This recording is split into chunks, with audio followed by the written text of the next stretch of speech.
We always gather people from all sorts of sectors, from the, of course, academic and business and government, philanthropy.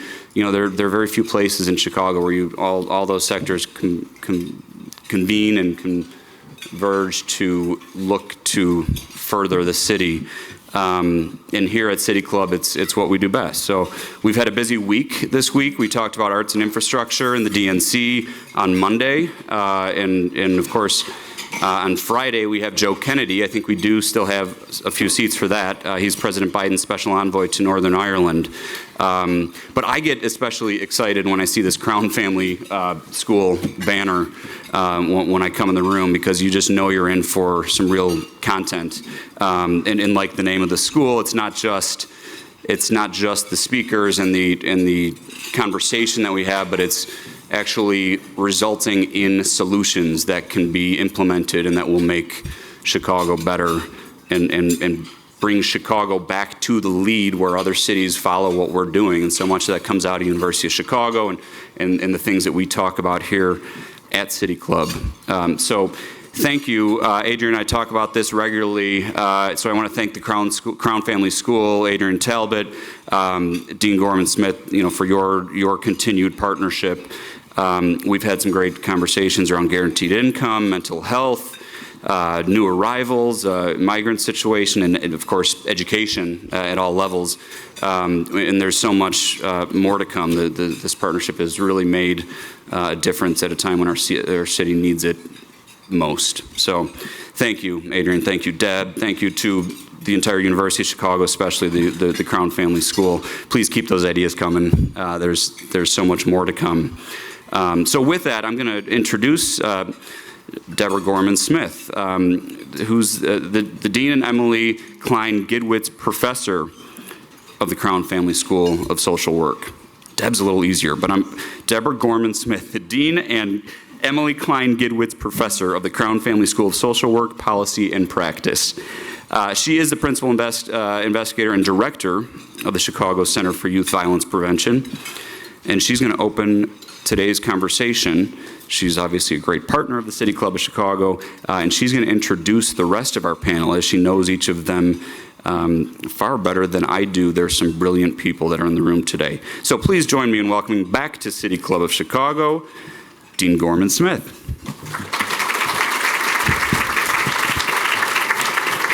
I'll help you up if you need it. Okay. Thank you. Thank you so much. As you've heard, I'm Deborah Gorman-Smith. I am proud to be the Dean of the Crown Family School of Social Work, Policy, and Practice at the University of Chicago. And it is always a pleasure to be in this room, to look out and see so many partners, and also to look out and see so many alum of the Crown Family School, many of whom are alum when it was called the School of Social Service Administration, or SSA. So as you've heard, this conversation today is part of a series of events co-hosted by Crown and the City Club of Chicago. These events are intended to bring civic leaders, academics, and community members together for open and inclusive conversations so that we can build a stronger and more vibrant Chicago. Through this series, we hope to share ideas about social issues and innovations and explore the ways that we can work to solve big problems together using research, evidence-based policies, and, as you heard, direct action. I want to thank Dan, Jackie, Amanda, and the entire City Club team for their partnership around this series and for creating this space where we can engage in productive conversations about these really important issues. Home ownership in Chicago and across the country remains the principal way that most households build wealth. Despite this, the gap in home ownership rates between minority households and white households is pronounced, even bigger today than in years past when it was perfectly legal to refuse selling someone a home based on race or skin color. Closing this growing racial home ownership gap requires intentional, evidence-based policymaking and strategies informed by wisdom and energy from all sectors. Today's conversation stems from a partnership between the Crown Family School, our faculty and students, and the City of Chicago.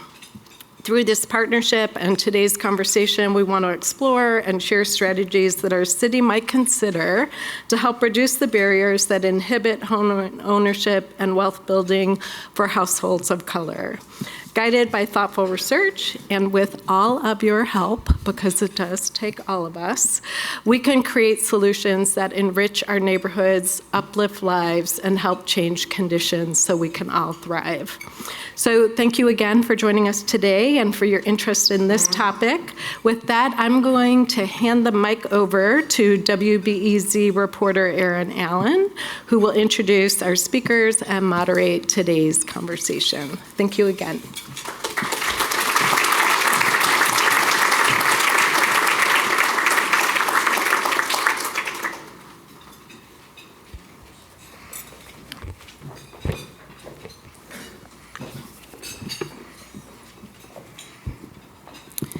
Thank you so much, Deborah. I do want to start off just by piggybacking off of that context a little bit and repeat this quote that came from the Urban Institute: "The gap in the home ownership rate between Black and white families in the U.S. is bigger today than it was when it was legal to refuse to sell someone a home because of the color of their skin." So that's pretty significant. Things have evolved over time in different directions. There's been the Fair Housing Act, redlining, market crash of '08, which affected Black homeowners more than others. Very much an ebb and flow here. The Crown Family School decided to conduct a study to see what could be done to address some of these disparities in Chicago. That study is called Strategies for Addressing the Racial Wealth Gap Through Housing Policies and Other Approaches. So yeah, just wanted to provide that context and give you all a bit of more of a sense of why we're all here today. So let's get some introductions going. Hey, y'all. Hi. How, am I, like, I had some food before this. Am I good? Like, are my teeth clean? Okay, thank you. All right, so first off, we have Chicago Department of Housing Commissioner Lissette Castañeda.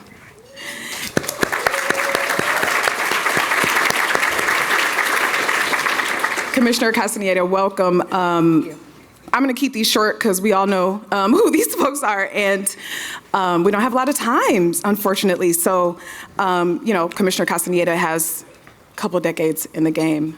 So happy to have you here today. Thank you. Also, we have Rob Chaskin, PhD. Welcome.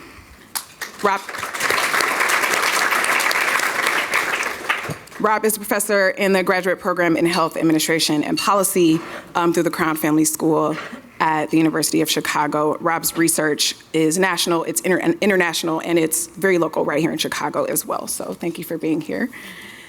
And Marisa Novara, former Chicago Department of Housing Commissioner, serving right before Commissioner Castañeda, but right now she's the Vice President of Community Impact at the Chicago Community Trust. Marisa, thank you so much for being here.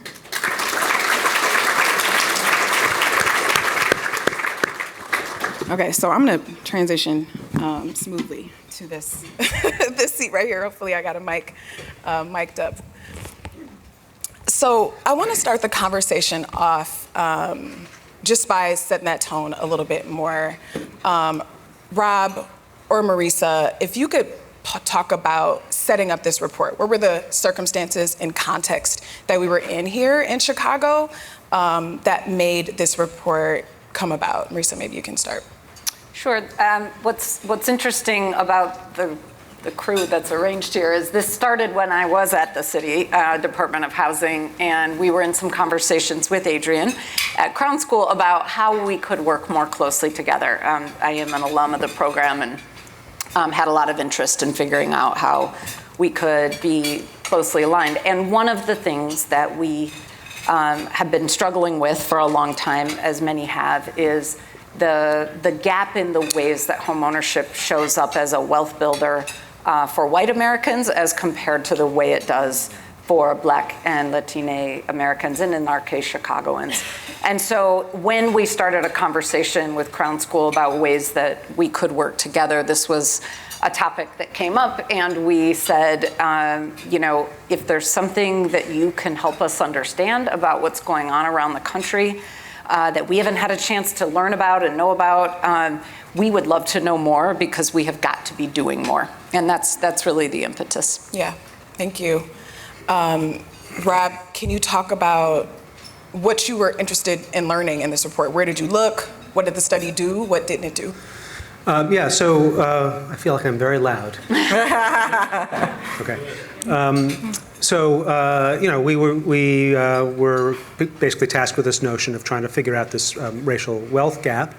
We took a little bit of a broader approach than just focusing on home ownership. Home ownership obviously is the main driver for intergenerational wealth building in the U.S., but particularly for lower income individuals and people of color, it's not always the best choice, right? It's risky, it's expensive. The foreclosure crisis, I think, opened up a window to all of us to understand that it's not a panacea. And so we just try to take a broad look at strategies that are being employed in municipalities across the country, and to some extent in other countries as well, about what was being tried on the policy front, and what evidence, if any, there was about how these different strategies were having an impact. So we took a multi-pronged approach. Basically, we did a broad literature review looking at academic and policy literatures. We consulted with a number of people in the field, both academics, housing policy people, and people working on the ground. And we organized our report around a few different sort of dimensions. One focused on efforts to support home ownership, both for individual households and also looking at collective ownership models. We also looked at strategies that were intended to increase the supply of affordable housing, whether owned or rent, because although it may not be there may not be as direct a line between being in an affordable and stable home, but renting and wealth building, it's a foundation, right? And without that foundation, it's very, very difficult to make ends meet, let alone have any kind of economic and social mobility. Yeah. And then finally, we looked at some broader asset building strategies that were really focused on building assets for families and households, some of which are connected to housing policy, and others really not at all, just really focus on the finances and how to begin to increase the financial well-being of poor households. Mm-hmm. Thank you. As you said, some of the report really focused on folks who want to be homeowners, who have that aspiration. Some of it focused on people who may not find that accessible. For the people, Marisa, who do end up wanting to become homeowners, what are some of the practices that came through in this study that could work here in Chicago? Mm-hmm. Some of the things I would like to highlight, some of them could work, and some are working and are kind of nascent, right? So it was cool to see. We learned, I flagged a bunch of things to dig in deeper on, because I feel like we're a little more nascent on some of them. So a couple examples. One that you talked about was shared ownership. And I think that's a really important concept in a lot of Chicago communities. When I was still at the city, we were able to support the Pilsen Housing Cooperative to purchase a 6-unit building, bringing their total number to 18. So they've been at it for a bit now. And the benefit there, it's a shared ownership model. It's a limited equity shared model. And people, if you think about what's happening in Pilsen, the ability for a longtime Pilsen resident to buy a single family home on a single lot with a 30-year mortgage has left the station. This is a way for people who are concerned about their ability to stay in this community to be able to own something, to build wealth, and be able to stay put in their community. So it's something we're very interested in. This interest carries on through the trust. We're interested in figuring out how to support more shared ownership models like that can get to lower incomes than we can get to with a single family home, and really get at some communities where that challenge exists deeply. Mm-hmm. Another one I'll point to that's in the report is modular housing as a way to lower costs. So when I first started as housing commissioner, we kind of bet on that and at the time, the costs were about the same as stick-built. And our hope was that if we invested in that work and really supported it, that over time the costs would come down, and now they have. So we are seeing that work. There's different groups, even here today, United Power and Connected Capital and Communities, that are working with modular housing, and it is something that is bringing the costs down, and you can do the work year-round, which is great in Chicago. One last one that I'll point to that the report talks about is alternatives to credit scores when looking at getting people into mortgages. Hugely, hugely important. That is such a barrier for a lot of people.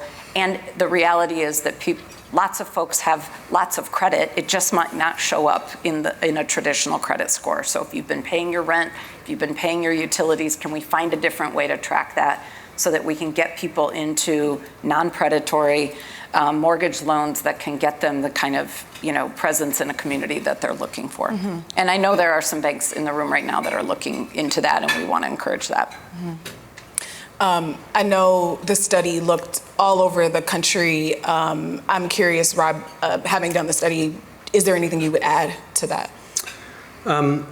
I think the only thing I might add is to call attention to the sort of inequities in property tax assessment. Mm-hmm. So particularly black households tend to be assessed at much higher rates, and their properties tend to sell for much less. So I'm not exactly sure what's behind those disparities, but that's something I think we can look at. I also think, there are other aspects of this, so just more support, for example, for home repair, for lower income homeowners, and possibly things like deferred property tax payments. Uh-huh. So, we basically, you pay your property taxes upon the sale of your home rather than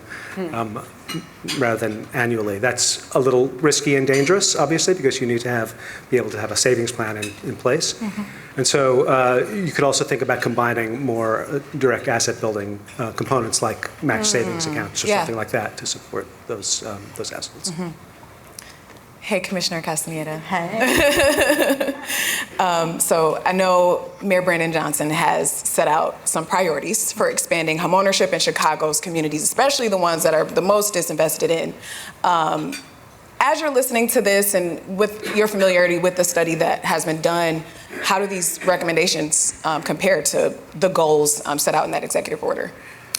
I think that the big thing that I took away from the report, and that I think for practitioners in the room we've kind of known, right, is that housing is an entire spectrum, right? You have to look at it from all the way from, can you even be a renter? Are you in a situation where your housing is unstable? All the way through renters, because again, you cannot buy a home if you don't have savings. You can't get savings if you are paying 70, 80% of your income towards rent.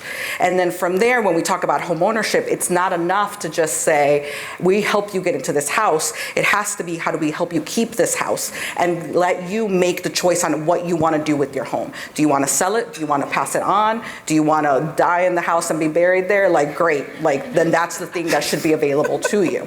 And so, for example, one of the things that just happened, and I know all of you in the room are aware, that just a couple of weeks ago now, Mayor Johnson's Housing and Economic Development Bond was passed by City Council, and we're really very, very excited. Please applaud. It was so much work. So that's $1.25 billion to be split equally between the Department of Housing and the Department of Planning and Development. And when you look at the plan for the bond in housing, it follows the spectrum, and it follows a lot of the things that we're talking about here today, right? So it is investing in our multifamily pipeline and making sure that we can get these projects that are kind of ready to go, except for the fact that they need money, out into the world. It's about making sure that we have some sort of a down payment assistance program that really does work for folks, right? How do we address some of these things where it's just like, I could, but maybe I just need that extra little bit to help with the down payment. It's also more money for home repairs. We currently have three separate programs that we are working on home repairs. There's our small accessible repairs for seniors program. There is our home repair program, previously known as the roof and porch program. That's what everybody knows it as. And then even now with our last bond issuance from the Chicago Recovery Plan, we are now rolling out our Green Homes Chicago, which is retrofits for single families to be able to do some decarb work in their homes. Again, also talking about longevity and being able to keep costs down. And so all of the things that are in the report are in some way being worked on. Some of them are, as Marisa said, nascent, right? We're looking at policies, we're looking at what are the things that need to be changed, and some of them are like, okay, we're just gonna put some money out on the streets and help folks get to where they need to be. Yeah. You mentioned the recent initiative by Mayor Brandon Johnson. I wonder if there's something, including that or besides that, that you can kind of pull out and say, this is really what is, in my heart of hearts, exciting to be working on right now. It has been a very joyful, honestly, 3 months. Like there have been some hard days. Don't get me wrong, but I have definitely found a whole lot of work that we are doing, particularly honestly in the policy space, right, where we're looking at what are the root causes of some of these things, right? Because we do want to get the money out there. You want to look at home repairs, but even things like the appraisal gap, right? Like, how do we address that? And again, talking about really nascent stages, but that is one of the conversations that we're having, which is how do we affect policy and what is the thing that we deploy out onto the streets so that as we're talking about that accessibility to home ownership, it's again, not just did we get you in the house, is when you're ready to refinance, are you able to do that? When you want to use equity from your home to make improvements, are you able to do that? And these things all need things like an appraisal, right? And so we know that in Black and brown communities, the appraisal gap is huge. So we're looking at those sort of things to really say, how do we get at the root of this? Mm-hmm.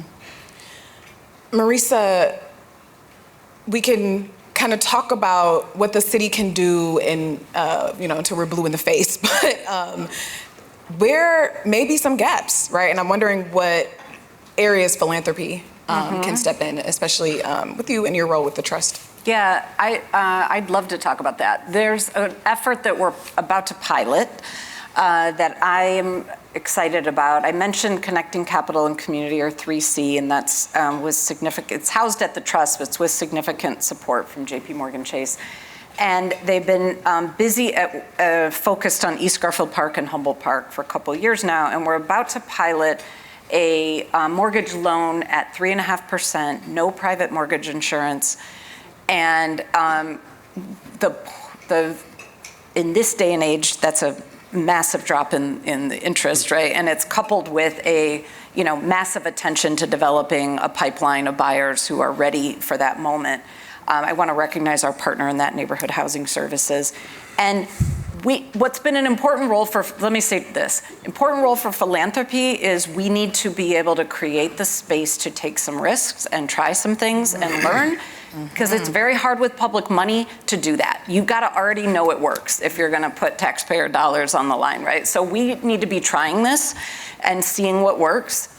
And then it's not just a role for philanthropy. I would broaden that to a role for the private sector, because we need investors and banks to actually buy these securitized loans on the secondary market so that neighborhood lending services can keep recycling the capital in a very thoughtful way. So this is what we can do as philanthropy, and this is what others can do to help make this kind of trial work and see what we learn from it, and then hopefully scale it and do much more going forward once we've kind of kicked the tires and learned what we need to learn from it.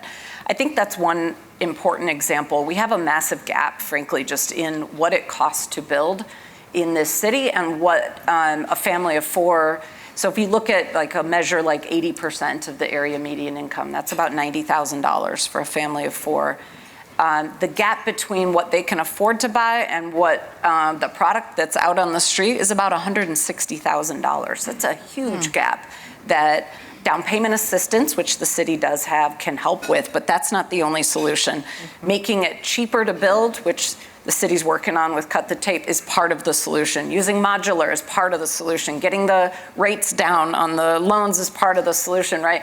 It's not one thing. And so there's a lot of ways to try to get at that. The one other thing I'll say really quickly, because I think this doesn't tend to come up in a homeownership conversation, is zoning. And so we have in this city a whole bunch of parts of the city on the north side that are within a half mile of transit, where the only thing you can build is a single family home on a minimum 25 by 125 lot, which is a pretty clear way of saying there's only a certain kind of household that can live in this area. And generally speaking, if you're in a lot of these neighborhoods, if your household income is less than $500,000, it's off limits to you. And so one of the things that we tried to do when I was at the city was to change that to say that you could have the right to build up to a 3-flat if you're in an area within that close to transit. The difference that could make is, even if you think about a 3-flat condo, you're now cutting that cost to be an owner in that community substantially. Mm-hmm. And it matters to me, and I think it should matter to all of us, that we have communities that are accessible to a range of incomes all over this city. So we have a new city council. We have a new housing commissioner. So the hope is we'll come back to that law and get it done this time. Mm-hmm. Thank you. I do, before we get to the next question, want to let you know that there is a blue piece of paper on your table. Everyone should have access to that. Like that is where you can write a question. We will have time for maybe 2. So, best of luck. But you can, if you have a question, you can write it down on paper and wave it for one of the City Club staff to grab that from you. All right. Rob, I know that a lot of what you covered in this study and a lot of what all of you think about respectively in your work is homeownership, but also renters, right? People who are not, for whom that's not accessible. Can you talk about some supports for renters that came up? What are some of those that could work in the city? I will leave the question of what will work in the city to my colleagues to my left, because they will know that better. But I think a couple of things to think. First of all, we just need more affordable housing. I mean, that's just foundational, and we have to figure out how to make that happen. We have land, there are delinquent properties, we have, so increasing numbers of vouchers, for example, or other ways of subsidizing housing. I know the, public housing is a touchy situation in the U.S. and probably is a political non-starter, but I think there may be ways to think about, publicly provided and subsidized housing that work. So those are some things to think about. I think there are a lot of delinquent properties in the city, tax delinquent properties that are moved into the land bank or into city ownership. I think there may be a disposition question there. That is how we think about putting those properties back online that prioritize affordability, which I'm not sure is part of the calculus at the moment. Is another thing to think about. Zoning changes, I think, are really, really important to be able to allow for more density, as Marisa was talking about. We have an inclusionary zoning policy. I think it could be more robust. I think we could think about trying to reach down to lower percentages of AMI and higher percentages of units in new developments, and maybe close off developer options to not do that, right? So I think they can still, there's a fund they can pay into for affordable housing, but that's not the same as trying to integrate affordable housing into new developments. Yeah.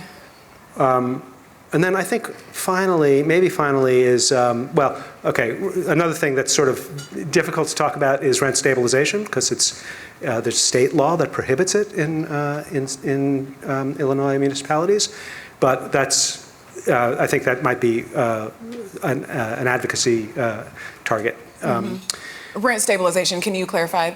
So ways of capping the amount that landlords can increase the rent in any given year. Got you. Rent control, rent stabilization. I think the modular design, new ways of thinking about constructing that can be made more cheaply, and if you change zoning laws so that you can put modular housing in, in higher density in places where that's not now possible because of zoning, that would be good.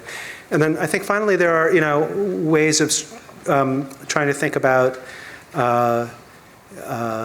analogs to what homeowners gain by owning a home. So homeowners get to deduct the interest, and they have a tax deduction. There have been, there are ways to. There are some states that have renter tax credits. So that basically they are providing a tax credit, just like a homeowner tax credit, to renters, where the kind of 30% of your income is the marker for what you might be allowed in terms of a tax credit. And then I think finally, just really, I mean, housing policy is essential here. It's not sufficient to address all the needs of poor people who are trying to live safely and stably. So thinking about other asset building strategies like individual development accounts and match savings accounts and so forth, but also thinking about increasing access to the sort of fundamental structural things that shape people's ability to be socially and economically mobile. So education, jobs, all of that. That's not the job of the housing department, but it is part of the mix that I think it's a part of the conversation. Yeah, for sure. Commissioner Castañeda, what would you kind of add to that? The last point makes me think that the thing I've been going around saying to folks is you can't build housing on an island. Right? It can't just be we have affordable housing and you don't have amenities near it. We have parts in the city where it takes 3 buses and an hour and 15 minutes to get to the grocery store. Yeah. That is unconscionable. And so, again, when we think about the path to home ownership, you don't just, this is not the world we live in anymore, that you graduate college and like we're gonna put a down payment on a house. That's not what it is anymore. And so that going through renters and making sure that there is affordable rental housing, I think is essential to get to that conversation about home ownership. And I think that often it can feel like there's more emphasis on renters than there is on homeowners, but it is very much because without renters, without affordable rental housing, you don't get to the other pieces of it. And so again, the bond is over 50% dedicated to the rental family pipeline, the multifamily pipeline in DOH, again, along with the other supports. And so we're really excited about that. And again, it's fundamental to home ownership. One thing I'll just throw out there that is really a congrats to this team at the city and the Department of Housing was part of the bond proposal includes something called green social housing. And I think to speak to the importance of rental housing in this is, as a country, we have not funded affordable housing as an entitlement. The closest we get to that is the mortgage interest deduction, which of course is only for homeowners. We don't have any kind of entitlement sense at all if you need a subsidy to only pay 30% of your income toward your housing. So as a result, every city in this country does not have enough affordable housing, and nor does Chicago. What I love about many things about this proposal is that it steps out of the public subsidy arena altogether, right? Which we are utterly overly subscribed for. There's a line out the door every time we have a low-income housing tax credit round, and this says we got to think differently about this and include some public ownership. So it's the kind of creativity that we need to bring to the table in the context of a country that just does not value affordable housing as it should. Yeah. Okay, it's time for questions. Thank you all so much for all of this so far. Sorry? Thank you. We have a variety of questions, variety of handwriting as well. So in order for me to kind of gather this together, let's start with one pre-question that we got before the panel started online. And I'm just going to open this up to anyone who's able to speak to it. Someone asked, what barriers do Latinos uniquely or disproportionately face to building wealth through homeownership, and what policy solutions do you see to address those barriers? I opened the conversation with some numbers around, it was black and white, right? A lot of this conversation is black and white, but there's a lot of other types of folks in this city, and in this world. Anybody want to give it a go? I will say that I think having, spent a lot of my time working in Latino communities, of course, there certainly is just the language and cultural barriers that I think are sometimes underrepresented when we talk about how do we solve some of the issues of access. I think that these are some very, very real things. I also think that very often, and I don't think this is unique to Latinos, but I think many other folks that are coming from cultures that are not predominantly white have very collectivist tendencies, right? So it's like more than one family member is helping to buy the house. There is a formal structure of a co-op, but I'm sure that many folks out here have family members, right? That the house was bought between, dad and cousin, and they've got one floor and someone else has the other one. And I think a lot of very traditional banking has not often lent itself to that. And again, there are definitely folks out there, there's definitely partners in the room who I know are working on that as well and addressing that. But those have definitely been some other barriers that are not often as just basically addressed as you don't have enough money and we can help you get more money. One thing I'll just quickly add to that, because we do have, as Kamish said, lots of great folks in the room doing this work. But the Resurrection Project, I know, has a long partnership with Self-Help Credit Union on lending for folks with ITIN, Spanish Coalition for Housing, very culturally competent kind of classes as well. So I think there is an importance to digging in around what individual communities need. And if you're in a community where values are low, there's a distinct set of challenges there. And if you're in a community where prices are rising precipitously and longtime folks are struggling to say, that's a unique set of challenges. So it's not a blanket thing to solve for. It's quite individual. All right, thank you. So this is a question for those who feel that we are in a renter's economy. What is being done in efforts of shifting the economy and mindset of those who may see more of an advantage when renting versus owning a home? What is Chicago doing as far as incentivizing home ownership amongst young professionals? That might be a question for you, Commissioner, but yeah, whoever wants to. I don't, first of all, think it's a mindset that needs to be shifted. Okay. I think, I don't want to speak. I'll stop there and I'll come back if there's more to say. Well, I'll say that I don't know that I wholeheartedly would say that is, yeah, what she said. So I think that there are some real challenges to home ownership. And I think for some folks, they want to take those challenges on, right? Again, I don't know about you all, I own. Every time something breaks, it's $10,000, right? My husband keeps trying to talk to me about the furnace. I'm like, man, I don't want to hear it. It's expensive.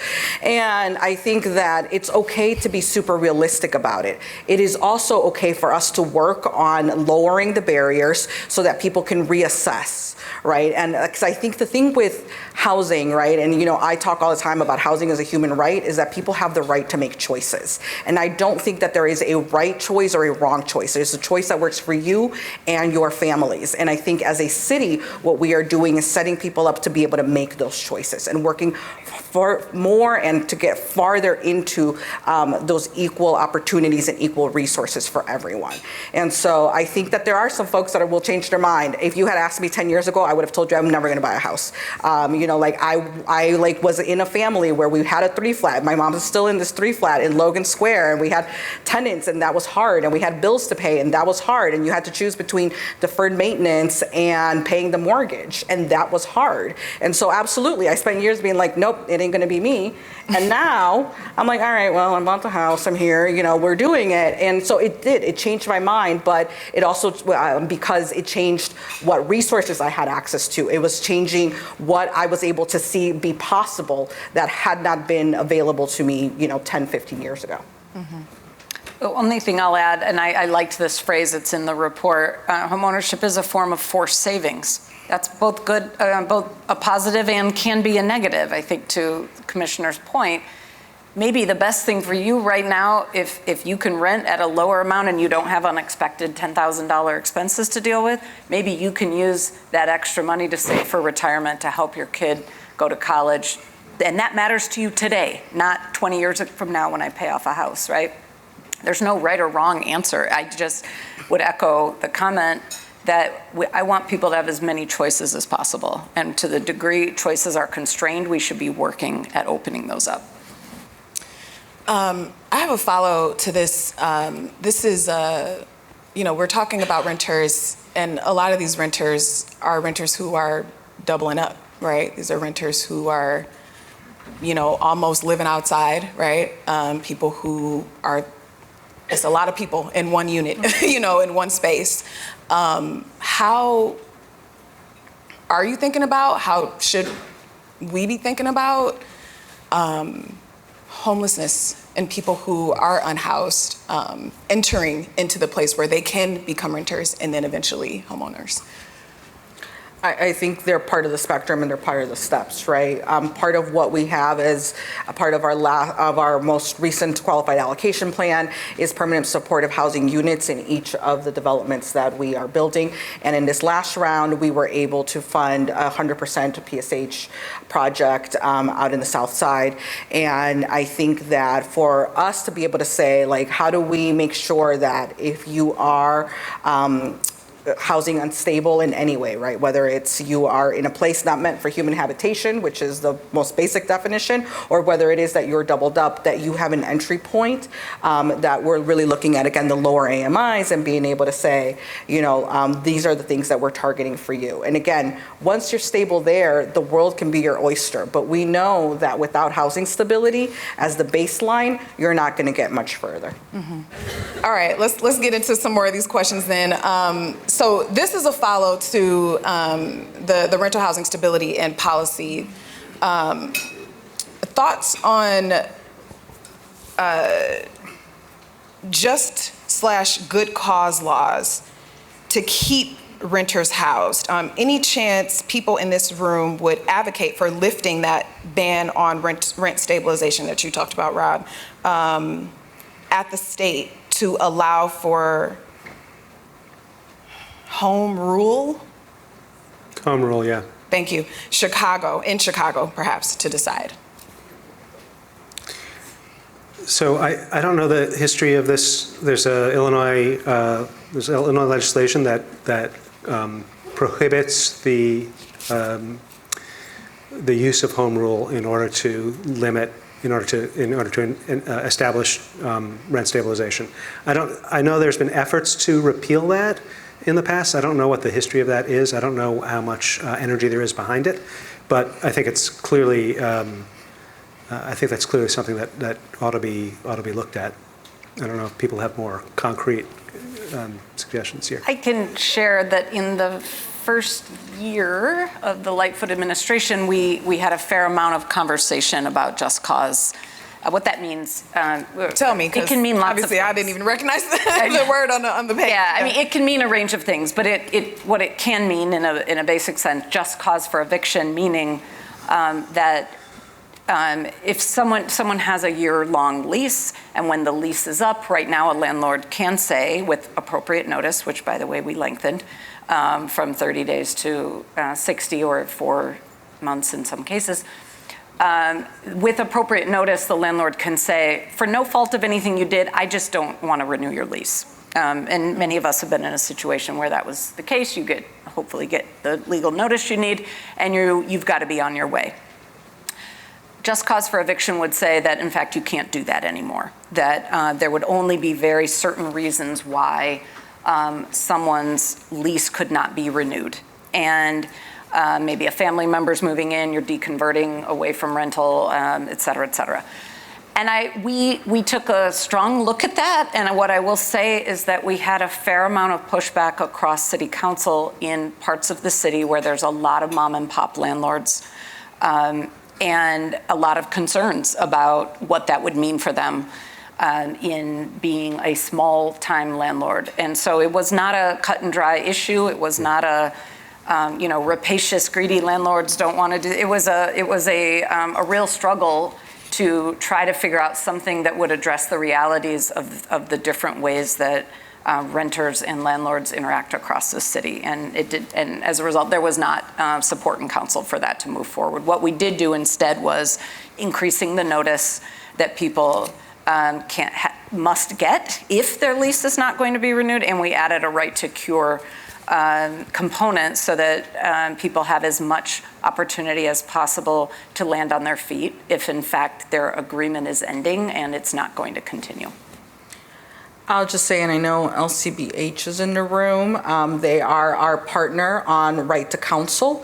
And so one of the things that is currently happening is that when someone goes and is evicted, they are able to access legal counsel, which is really important. And so I think there's lots of ways in which there is a focus on supporting tenants and making sure that evictions are not happening unfairly. What would you do to facilitate non-subsidized affordable housing in the private sector? Green social housing. So again, this is what we are looking at as part of the bond. I really should just retain Marisa to continue to talk about all the work that we're doing.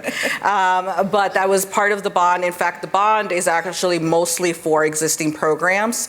And on the DOH side, this is the one exception, that we are going to be seeding a revolving fund for green social housing. There are models for green social housing all over Europe, and there are some models here in the United States that we've been looking at. We don't have details yet because we're learning, and in fact, the next thing that we're going to do is put out a more formal request for more information.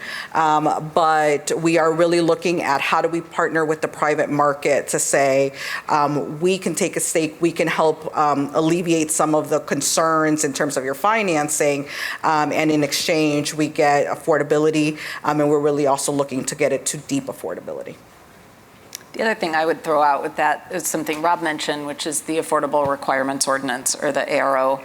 That is a way that we get affordable rental units in higher income parts of the city without public subsidy. So that's been an important component. It's a hard slog to get those units, and it's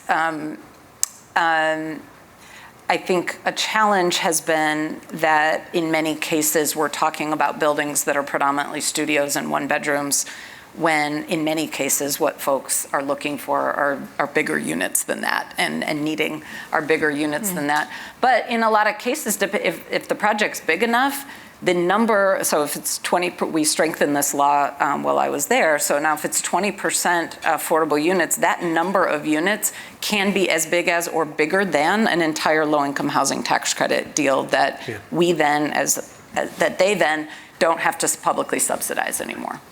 And I will say to that, right, part of what we've seen, and I'm sure this was starting to happen already while Marisa was there, but in conjunction, ARO in conjunction with the state law around tax breaks for properties has meant that actually the vast majority of units are now being built rather than paying out into the AHOF fund, which is great for the units, bad for what we were funding out of AHOF, but this is part of the reason why we did the bond.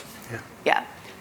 Right. So it used to be that you had to, in some way between the two, get to 20%, but now there's a state incentive if you build all 20%. And so good for the city, challenging for finances, but.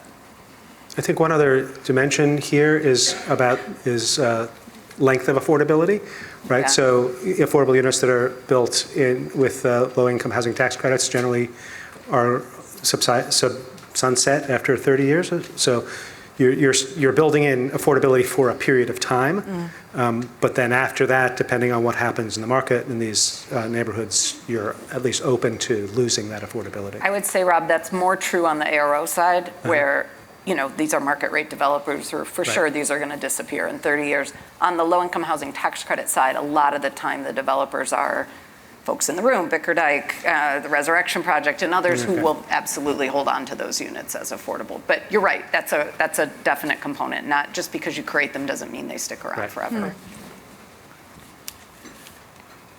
Okay, so this might be the last one. This is from the perspective of wealth building. Developing modular and other types of starter homes is a major strategy to address the cost of development, but this person says starter homes generate less price appreciation and less equity. Is there a way to build quote unquote forever homes like the classic Chicago bungalow to promote more wealth building opportunities from affordable home ownership?